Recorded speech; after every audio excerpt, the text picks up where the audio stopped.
Bonjour, ici Mathieu de Ludovox.fr, bienvenue dans ce Ludo Chrono. Aujourd'hui, je vais vous parler de Circadia, qui est un jeu pour 2 à 5 joueurs et joueuses de 8 ans et plus, et des parties d'environ 25 minutes. Dans ce jeu, les joueurs et les joueuses essayent d'atteindre le plus de points d'harmonie possible. Comment est-ce qu'on va faire? Eh bien, on va jouer des cartes de créatures mythiques de notre main pour créer des ensembles, et ensuite, il faudra défausser ces ensembles pour récupérer ces cartes aussi, ces cartes d'objectifs.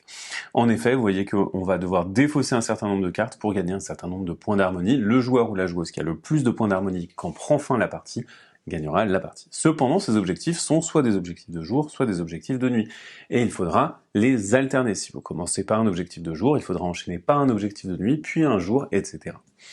Comment est-ce qu'on va jouer? On joue chacun son tour, et à son tour, la première chose que vous faites, c'est de jouer des cartes. Vous allez choisir une valeur de votre main que vous allez jouer, et vous allez pouvoir jouer autant de cartes de cette valeur que vous le souhaitez. Par contre, on joue qu'une seule valeur, quelles que soient les créatures mythiques.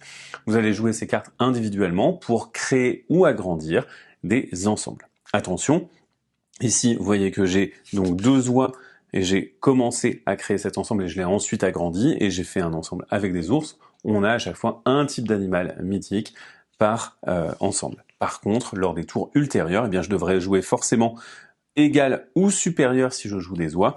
Et donc ici, si je veux jouer sur cet ensemble, je ne pourrai pas jouer sur un, je serai obligé de créer un nouvel ensemble, et on a un maximum de 3 ensembles devant soi. Si les ensembles que vous avez devant vous ne vous plaisent pas, vous avez la possibilité d'en détruire, donc de défausser les cartes qui les composent. Je vais ensuite regarder si je peux prétendre à des objectifs. Ici, vous voyez que j'ai un ensemble à 2 cartes et un ensemble à 1 carte. Les objectifs valent bien plus de cartes que ça. Je vais donc simplement repiocher.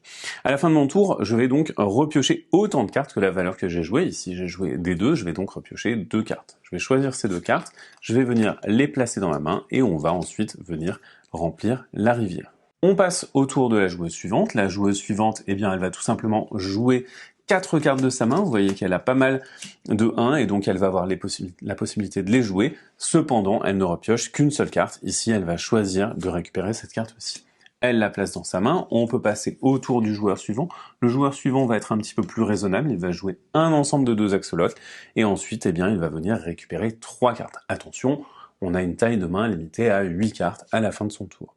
Ici, il va choisir de récupérer ces 3 cartes-là, il les place dans sa main, on remplit, et c'est à nouveau à moi de jouer. Et de mon côté, eh bien, il se trouve que j'ai 2 oies de valeur 3, je vais donc pouvoir augmenter cet ensemble. Et je peux également prétendre à un objectif. Vous voyez qu'on a des objectifs qui correspondent à chacune des créatures, les axolotes, les ours et les oies. Et parmi les oies, eh bien, si j'ai 4 oies et que je vais les défausser, je vais pouvoir récupérer cet objectif-là. Je vais donc défausser mon ensemble d'oies, et je fais de la place pour un nouvel ensemble, je récupère cet objectif, qui me vaudra 2 points d'harmonie, donc 2 points de victoire. C'est un objectif de type jour. Le suivant, il faudra donc que ce soit un objectif de type nuit. On va ensuite venir révéler un nouvel objectif. Je vais repiocher 3 cartes puisque j'ai joué des cartes de valeur 3, et la partie peut continuer. Attention, vous allez devoir faire une alternance jour-nuit, quel que soit le type de créature mythique de votre objectif. Par contre, vous avez aussi la possibilité de récupérer ces cartes. Ces cartes, elles sont sur les pioches, au dos des cartes. Et bien, vous voyez que on a des objectifs qui peuvent être soit jour, soit nuit, suivant la façon dont on les tourne. Par contre, ils valent moins de points de victoire que les autres. Ils vont vous permettre d'avoir plus de flexibilité, mais vous allez sacrifier des points d'harmonie.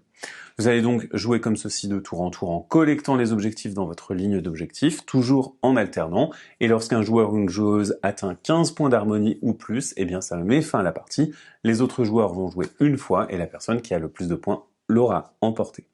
Voilà pour Circadia, on espère que vous avez aimé cette vidéo, n'hésitez pas à commenter, liker, partager, ça nous aide toujours. À plus.